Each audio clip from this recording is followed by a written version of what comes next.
शिवरात्रि व्रत के उद्यापन की विधि।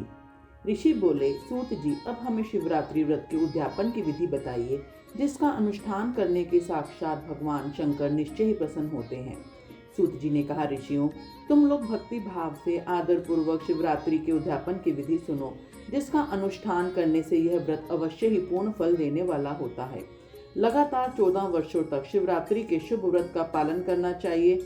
त्रयोदशी को एक समय भोजन करके चतुर्दशी को पूरा उपवास करना चाहिए। शिवरात्रि के दिन नित्य कर्म उत्संपन्न करके शिवालय में जाकर विधि पूर्वक शिव जी का पूजन करें। तत्पश्चात वहां यत्न पूर्वक एक दिव्य मंडल बनवाएं, जो तीनों लोकों में गौरी तिलक नाम से प्रसिद्ध है। उसके मध्य भाग में दिव्य लिंग तो भद्र मंडल की रचना करें अथवा मंडप के भीतर सर्वतोभद्र मंडल का निर्माण करें। वहां प्रजापत्य नामक कलशों की स्थापना करनी चाहिए। वे शुभ कलश वस्त्र, फल और दक्षिणा के साथ होने चाहिए। उन सबको मंडप के पार्श्व भाग में यत्न पूर्वक स्थापना करें। मंडप के मध्य भाग में एक सोने का अथवा दूसरी धातु, तांबे आदि का बना हुआ कलश स्थापित करें। व्रत पुरुष उस कलश पर पार्वती सहित शिव की स्वर्णमयी मुद्रा प्रतिमा बनाकर रखें। वह प्रतिमा 1 पल 1 तोले अथवा आधे पल आधे तोले सोने की होनी चाहिए। जैसे अपनी शक्ति हो उसके अनुसार प्रतिमा बनवाएं। वाम भाग में पार्वती की और दक्षिण भाग में शिव की प्रतिमा स्थापित करें। रात्रि में उनका पूजन करें।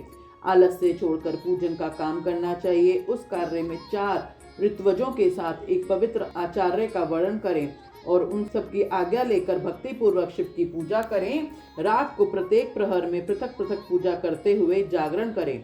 व्रती पुरुष भक्तवत संबंधी कीर्तन, गीत एवं नृत्य आदि के द्वारा सारी रात बिताएं। इस प्रकार विधि पूर्वक पूजन पूर्वक भगवान शिव को संतुष्ट करके प्रातः काल पुनः पूजन करने के पश्चात सविधि होम करें। फिर यथाशक्ति प्रजापत्य विधान करें। फिर ब्राह्मणों को भक्ति पूर्वक भोजन कराएं और यथाशक्ति दान दें। इसके बाद वस्त्र, अलंकार तथा आभूषणों द्वारा पत्नी सहित ऋत्वजों को अलंकृत करके उन्हें विधि पूर्वक पृथक पृथक दान दें।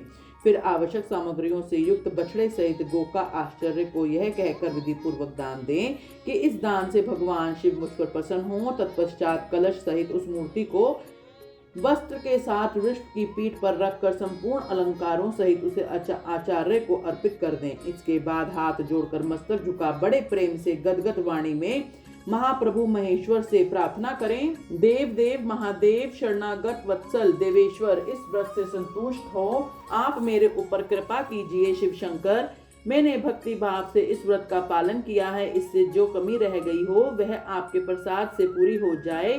शंकर, मैंने अनजान में या जानबूझकर जो जप पूजन आदि किया है वह आपकी कृपा से सफल हो। इस तरह परमात्मा शिव को पुष्पांजलि अर्पण करके फिर नमस्कार एवं प्रार्थना करें। जिसने इस प्रकार व्रत पूरा कर लिया उसके इस व्रत में कोई न्यूनता नहीं रहती।